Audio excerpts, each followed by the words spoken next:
Welcome to Preventing and Healing Shoulder Limitations.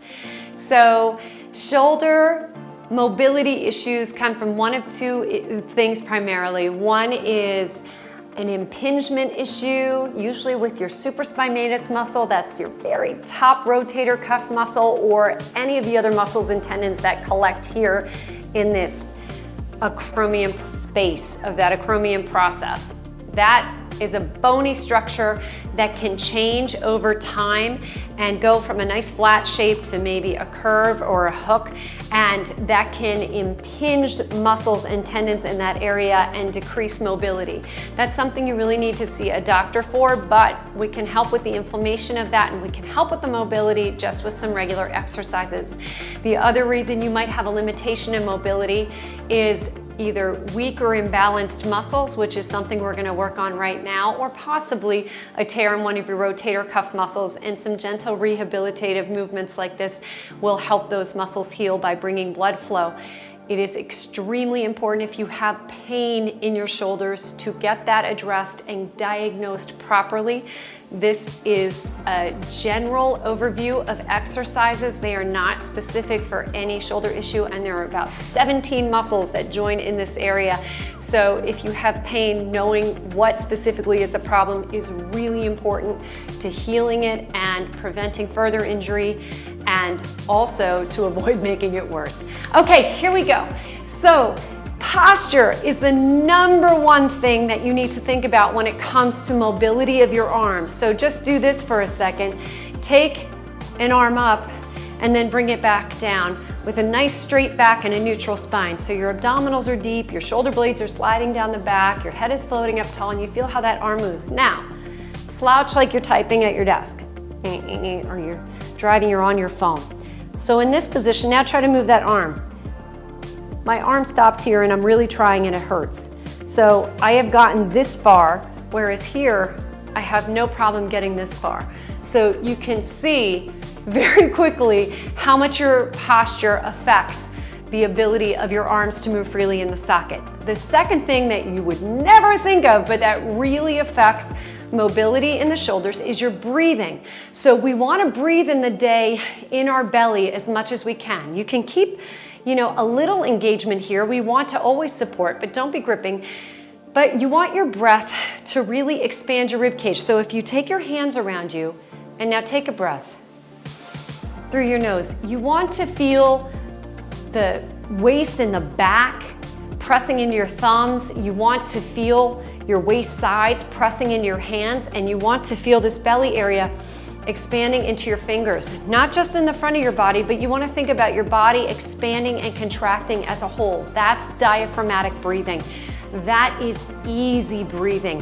When we breathe up here, which we do in Pilates, but that's the only time, and we do try to expand the back while we're doing it. If you're just breathing shallow breaths in your chest all day, A, it's not very calming and it's going to add to your stress level, I promise. But B, you are using a lot of muscles in your upper body that are just going to get worn out and exhausted from that chronic energy that they're having to give to an activity that is really not their job. It's diaphragm's job to pull the lungs down, expand them to take air in, just like a bellows for a fireplace. Your diaphragm pulls apart just like a bellows. It just sucks air in and then pushes it back out, gently and easily. So we want to release the spine every day to make sure the diaphragm can expand and contract easily and properly, and also so that you can keep alignment and then reduce extra strain on these muscles up here that have to work hard to keep your shoulder blades in place and let your arms move freely. So we're going to start with just a basic move, a cat-cow. You're going to round the back up to the ceiling, pull your stomach away from the floor, and then we'll go in the opposite direction. Pull the hips back and drop your chest while keeping the abs in toward the floor as much as you can. So you're rounding the back and then you're arcing the back the other way. So you picture your spine going this way and then your spine going as much as it can the other direction. And now let's take the back up, and then let's take the arm through and a little gentle stretch here. We're gonna open that lat. So feel this more across the back then your shoulder, right? And then we'll round the back up and just try to open up that upper back for a second. You'll feel it in your shoulder too, but know that what we're going for is that big latissimus muscle, the lats, that help to keep our shoulders down away from our ears, right? That's the muscle we activate to accomplish that. Good. Excellent. And the last one there. Okay, now that we have your spine moving better in the forward and backward directions, let's do a little bit of rotation. So, in this all fours position, take one hand behind your head, and then we're just gonna inhale up the best you can, and then exhale back down. So, it really helps to press the same knee as the arm that's twisting into the floor to try to create this oppositional energy that's gonna help you twist a little further. And then try the other side. Only go to where it's comfortable. So it's inhale, press that same knee down to give yourself a little extra stability to turn. Inhale and exhale, good. And you have one more. Inhale and exhale. Excellent. Okay, so coming on down to the floor, we're gonna take the arms wide, and if you want, you can use a very light weight for this. If you have shoulder issues already, you'll probably just not even want any weights at all. I'll demonstrate it that way. So in a neutral, you're just going to, with your arms at about a 30-degree angle, this is called a Y, we're gonna lift just one arm, and then the other arm. And as you lift one arm, push down with the other arm to help just give you some stability. Now don't let your whole body move. Keep the rib cage flat to the floor and just move the arm the best you can. And then from here, if you can, lift both arms. If you're athletic and you're feeling it, you can lift your arms and your legs. And it's inhale up, exhale down. Inhale up, exhale down, and rest. That is an extremely challenging move, and only people who really are very well in just working on actually rotator cuff strength really want to do that with weights. Otherwise, just think of it as a mobility exercise, and there's plenty of strengthening going on just with gravity. Okay, we can do the same thing in a T position, so the arms out to the side. Again, if you can, use light weights. Bring your hands around the level of your rib cage, so you don't want them to be up by your shoulders. That will make this upper trapezius activate and your shoulders will hunch. We don't want that. Remember, it's these lats. Activate your lats, keep the arms somewhere, these hands somewhere around wrist height, and we're going to just lift and lower. My spine is in a neutral, my abdominals are deep, the back of my neck is long. Lift and lower, lift and lower, nice and easy. So if I was to look at this from above, my hands are at about rib cage height, and I'm using the muscles between my shoulder blades, that lower trapezius and the deep rhomboids between them, to help contract these arms. So it's not just the posterior deltoid working, it's the muscles deep between the shoulder blades that are helping you lift, and that is going to really do a lot towards keeping your scapula in place during life all day long, and that will allow your arms to move freely. The next exercise is a protraction plank. So we're gonna just take a plank position, and then from here, just push the floor away and think about pulling your scapula, your shoulder blades to your ribs.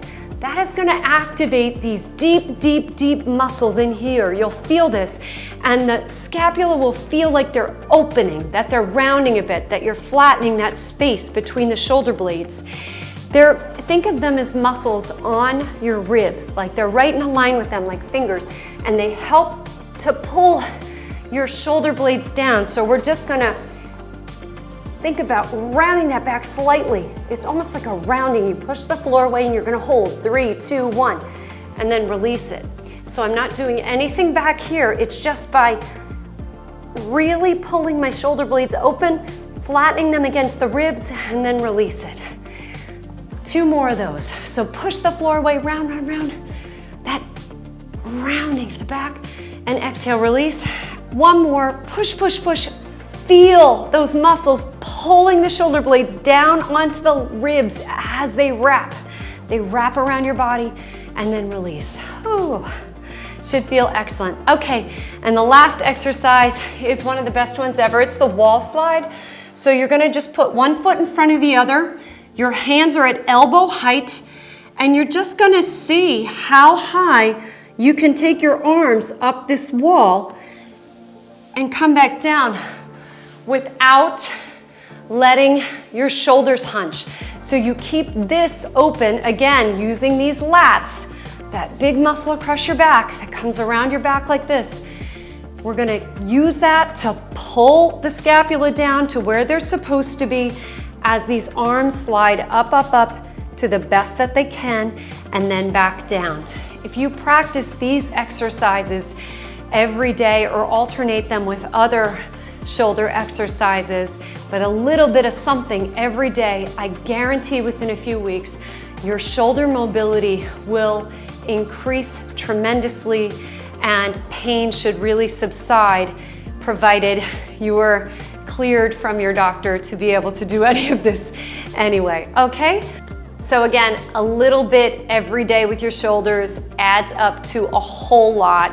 This is extremely important work, even if you have absolutely no shoulder pain. In a recent study, 30 adults with no symptoms were checked and not one of them had a perfectly healthy shoulder. So everybody has a little work to do, and what it does is prevent injury. So these exercises are really important to just pepper in whenever you can to make sure you don't lose mobility, end up with an injury, or end up in pain. Okay, I hope this helps. I'll see you next time.